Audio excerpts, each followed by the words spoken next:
ये question JEE advance 2025 में paper 1 में पूछा गया क्वेश्चन है। क्वेश्चन क्या कह रहा है, the monomers X involve in the synthesis of nylon 6,6 give positive carbylamine test if 10 mole of X are analysed using Dumas methods the amount in gram of nitrogen gas evolve is. Question कह रहा है nylon 6,6 का monomer X है जो positive carbylamine test भी देता है, और 10 मोल ऑफ X को अगर हम डुमा मेथड में यूज करते हैं तो कितना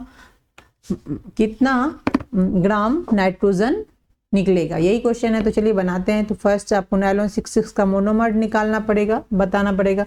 ये क्या होता है, ये आपका होता है H2N CH2 होल 6 और ये NH2 द हेक्सामिथाइलिन डाइएमीन। एक तो ये होता है और एक क्या होता है, एक होता है एडिपिक एसिड CH2 होल 4 और COH। इससे अगर आप करते हो दोनों का, दोनों मोनोमर्स है, इससे आपका क्या बनता है, नायलॉन 6,6 बनता है। इसको ऐसे ही बस लिख दे रहे हैं, इसका फॉर्मूला नहीं लिख रहे हैं, ठीक है। नायलॉन 6,6 ये बना। तो ये दो मोनोमर्स हैं। इसमें क्या कर रहा है, एक मोनोमर जो है वो कार्बाइलएमीन टेस्ट देता है। तो कार्बाइलएमीन टेस्ट क्या है, कार्बाइलएमीन टेस्ट हम प्राइमरी अमीन को डिटेक्ट करने के लिए करते हैं, जिसमें प्राइमरी अमीन का रिएक्शन हम किसके साथ करवाते हैं, क्लोरोफॉर्म के साथ करवाते हैं, और क्लोरोफॉर्म और KOH के साथ करवाते हैं तो आपको कार्बाइलएमीन मतलब RCN बनता है, आइसोसाइनाइड। तो किसके साथ, इसका ये हो जाएगा, ऐसे हो जाएगा RNS2 plus chloroform CHCl3 plus KOH। तो इससे आपका बनता है RCN प्लस KCl और प्लस H2। तो इसको बैलेंस कर लीजिए, यहाँ 3 आ जाएगा, यहाँ 3 और यहाँ 3। तो यही होता है। तो इसमें कौन सा ऐसा मोनोमर्स है दोनों में जो क्या कहते हैं कार्बाइलएमीन टेस्ट दे सकता है, तो यही होगा हेक्सामिथाइलिन डाइएमीन। तो ये आपका क्या हो गया, ये आपका X हो गया, ठीक है। तो यही X हो गया। यही X अगर आप 10 मोल्स यूज करते हैं डुमास मेथड के लिए, तो डुमा मेथड किसके लिए यूज होता है, नाइट्रोजन को डिटेक्ट करने के लिए यूज होता है, जो नाइट्रोजन इसमें कितना है। तो इसके लिए एक जनरल फार्मूला होता है ऐसे CXHYNZ। अगर कोई ऑर्गेनिक कंपाउंड है, इसका रिएक्शन अगर आप किसके साथ करवाते हो, CuO के साथ करवाते हो, कॉपर 2 ऑक्साइड के साथ, इसका भी होना चाहिए ये 2X प्लस Y/2।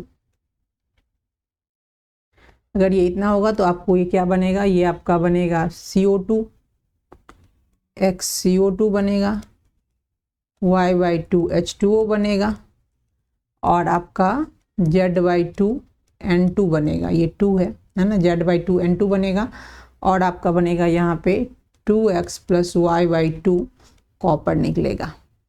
ओके, ये इसका जनरल फार्मूला है अपने पास। तो ये फार्मूला है X का। तो X अगर आप करोगे तो ये क्या आ जाएगा, ये C6H16 12 इसमें, 4H इसमें, तो 16 और N2, ठीक है। तो इसको अगर हम इसके साथ रिएक्शन करवाएंगे तो क्या आ रहा है, Z/2N आ रहा है। तो Z/2N क्या हो गया, N2। ये N2 है, N नहीं, Z/2N2। तो Z यहाँ 2 हो गया, तो 2/2 N2, that means 1 mole N2 आ रहा है। तो 10 मोल के लिए 10 मोल कितना करेगा, तो आपको दिया गया है 10 मोल। मोल्स ऑफ N2 क्या है, 10। आपको मास निकालना है, मास ऑफ N2। तो क्या हो जाएगा, mole into molar mass, mole into molar mass. तो मोल क्या हो गया, 10 मोल, और मोलर मास क्या हो जाएगा इस N2 का, 28 ग्राम पर मोल ना। मोल से मोल कैंसिल हो जाएगा, आपका ये जो आंसर आ जाएगा 280 ग्राम आ जाएगा।